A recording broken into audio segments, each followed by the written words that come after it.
Arrive Homes investment platform review. Watch before using. Investing in real estate has long been a dream for many, but most people get this wrong. They assume you need hundreds of thousands of dollars to get started. Arrive Homes is changing the game by allowing fractional ownership of rental properties, making real estate investing accessible for small investors. The surprising truth is that you can start with as little as $100 and own a portion of a real property. You won't believe how simple the process can be.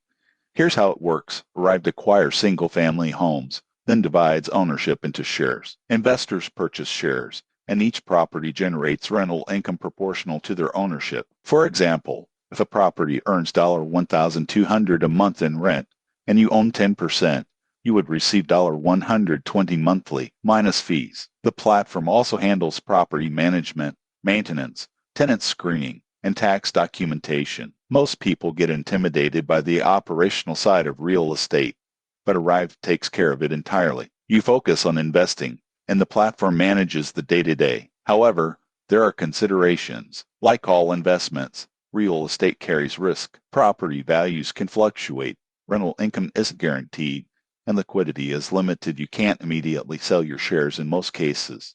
Most people also underestimate fees. Arrive charges management and service fees that reduce net returns. In conclusion, Arrive Homes offers a low-barrier way to invest in real estate, earn rental income, and diversify a portfolio without owning property directly. It's an exciting option for beginner investors, but understanding risks and fees is essential. Subscribe now for more honest reviews of investment platforms and opportunities.